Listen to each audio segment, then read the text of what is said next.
అందరికీ నమస్కారం. నా పేరు Padmaja. Welcome to my Indian platter. ఇవాళ మనము అవియల్ ఎలా చేయాలో చూద్దామండి. ఈ అవియల్ ఎగ్జాక్ట్‌లీ నేనెలా చేస్తానో మీకు చూపిస్తాను. ఇది ఆథెంటిక్ అవియల్ ఇలా చేయరండి. డిఫరెంట్‌గా ఉంటుంది. కానీ నా స్టైల్‌లో మీరు అవియల్ చేసి చూసారంటే ఇది కూడా చాలా చాలా బావుంటుంది. So, come let's start making avial. నేను అవియల్‌కి 4 వెజిటబుల్స్ తీసుకున్నానండి. ఆలుగడ్డలు, దొండకాయలు, క్యారెట్స్ అండ్ బీన్స్. ఆలుగడ్డల్ని 1 ఇంచ్ పీసెస్ కింద కట్ చేసుకున్నాను. అలాగే దొండకాయల్ని కూడా 1 ఇంచ్ పీసెస్ కింద కట్ చేసుకోండి. అన్నీ కూడా ఒకటే సైజులో ఉండాలి. సన్నగా, పొడువుగా కట్ చేసుకోవాలి. క్యారెట్స్ కూడా చూసారు కదా! ఇలా సన్నగా, పొడువుగా.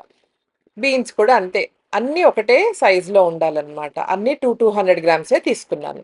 ఇప్పుడు వీటిని మనం బాయిల్ చేసుకుందాం. ఇప్పుడు ఒక పెద్ద గిన్నె తీసుకొని దాంట్లో మనం 1 బై 1 వెజిటబుల్స్ అన్నీ యాడ్ చేసేసుకుందాం. ఇలా యాడ్ చేసేసుకున్నాక ఇప్పుడు మనం ఒక 2 స్పూన్స్ ఆఫ్ సాల్ట్, మీరు తీసుకున్న వెజిటబుల్స్‌ని బట్టి మీరు సాల్ట్ యాడ్ చేసుకోండి. నేను 2 స్పూన్స్ ఆఫ్ సాల్ట్ యాడ్ చేసుకున్నాను. అలాగే 1/4 టీ స్పూన్ పసుపు యాడ్ చేసుకుని, ముక్కలు మునిగే వరకు వేడి వేడి నీళ్లు పోసుకొని, మూత పెట్టేసి 20 మినిట్స్ దీన్ని సిమ్ అండ్ మీడియంలో కుక్ చేసుకోండి. కుక్ చేసుకుంటూ మధ్య మధ్యలో కలుపుకోవాలి. మనం ఎందుకు సాల్ట్ యాడ్ చేసామంటే ముక్కలకి ఉప్పు బాగా పడుతుంది. ముక్కలు ఉడికే లోపల మనము కోకోనట్, పచ్చిమిరపకాయలు అవి గ్రైండ్ చేసుకుందాం. నేను కొబ్బరికాయని వెనకాల బ్రౌన్ పార్ట్ అంతా తీసేసి చిన్న చిన్న ముక్కల కింద కట్ చేసుకున్నానండి. అలాగే 4 పచ్చిమిరపకాయలు, వీటిని ముక్కల కింద చేసుకుని ఇవి కూడా మిక్సీ జార్‌లో వేసుకొని, ఒక స్పూన్ జీలకర్ర, అలాగే ఒక స్పూన్ ఉప్పు. నేను ఒక హాఫ్ కొబ్బరి చిప్ప తీసుకున్నానండి. ఈ కొబ్బరి ముక్కలు అన్నీ వేసుకొని, అవసరమైతే నీళ్లు పోసుకొని మెత్తగా గ్రైండ్ చేసుకోవాలి. ఇదిగో ఇలాగా. ఈ గ్రైండ్ చేసుకునేది పక్కన పెట్టుకుందాం. ఈ లోపల అవియల్లోకి నేను ఒక పెద్ద బౌల్ తీసుకున్నానండి. వెడల్పుగా ఉన్న గిన్నె తీసుకోవాలి ఏదైనా. తీసుకుని నేను నియర్లీ ఒక 700 ఎంఎల్ ఆఫ్ పెరుగుని నేను ఒక పెద్ద గిన్నెలో వేసుకుని విస్క్ చేసుకొని పెట్టుకుంటా. ఈ పెరుగు చాలా థిక్‌గా ఉండాలి, కమ్మగా ఉండాలి. ఎప్పుడు ఫ్రెష్ పెరుగే తీసుకోవాలి అవియల్‌కి.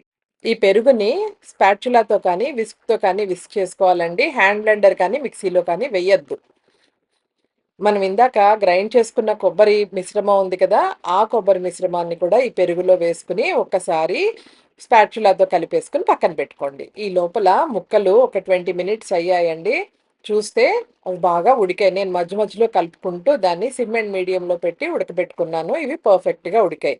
ఇప్పుడు ఈ ముక్కల్లోంచి వాటర్ అంతా సెపరేట్ చేసేసి ముక్కల్ని బాగా చల్లార్చుకోవాలి. ఈ వాటర్‌ని మటుకు అస్సలు పడేయొద్దండి. దీంట్లో బోలెడన్ని న్యూట్రిషనల్ వాల్యూస్ ఉంటాయి. ఈ వెజిటబుల్ స్టాక్‌ని మనం పప్పులోకి కానీ, రసంలోకి కానీ వాడుకోవచ్చు. ముక్కలు పూర్తిగా చల్లారిపోయాయండి. బాగా చల్లారిన ముక్కల్ని ఇప్పుడు మనం ఇందాక పెరుగులో కొబ్బరి మిశ్రమం అంతా ఏసి కలిపి పక్కన పెట్టుకున్నాం కదా! దాంట్లో ఈ ముక్కలన్నీ వేసి బాగా కలుపుకోవాలి. నెమ్మదిగా కలుపుకోండి. కలుపుకున్నాక ఒక్కసారి మీరు టేస్ట్ చూడాలి. ఇప్పుడు గనక మీకేమైనా సాల్ట్ అవసరమైతే సాల్ట్ యాడ్ చేసుకోవచ్చు. నాకు కొంచెం సాల్ట్ కావాలనిపించిందండి. సాల్ట్ ఏసుకున్నాను. ఇప్పుడు దీనికి మనం తాలింపేసుకుందాం. మామూలుగా అయితే అవియల్‌కి కోకోనట్ ఆయిల్‌తో తాలింపేస్తారండి. కానీ మా ఇంట్లో కోకోనట్ ఆయిల్‌తో ఏస్తే మా వాళ్ళకి నచ్చదు. అందుకే నేను రెగ్యులర్ ఆయిలే వాడుతున్నాను. దాంట్లో ఆవాలు, జీలకర్ర, ఎండుమిరపకాయలు, ఇంగువ, కరివేపాకు. ఇంతేనండి పోపు. మనం పోపేసే ముందర మన అవియల్లో ఆల్రెడీ కొత్తిమీర సన్నగా కట్ చేసుకొని పైన పెట్టేసుకొని, ఆ కట్ చేసిన కొత్తిమీర కనుక ఈ పోపేసారంటే ఆ వేడికి కొత్తిమీర కూడా బాగా మగ్గి టేస్ట్ చాలా బావుంటుంది. ఇంతే. చూసారు కదా! అవియల్ ఎంత ఈజీయో చేయడం. ఇది రోటీస్ అండ్ పూరీస్‌లో కూడా చాలా బావుంటుందండి. ఇది చాలా healthy, easy and quick recipe అండి. ఒకవేళ మిగిలి మీరు ఫ్రిడ్జ్‌లో పెట్టుకున్న నెక్స్ట్ డేకి కూడా టేస్ట్ చాలా బావుంటుంది. అవియల్ చల్లగా కూడా చాలా టేస్టీగా ఉంటుంది. సో, మీరందరూ తప్పకుండా ఈ రెసిపీని ట్రై చేయండి.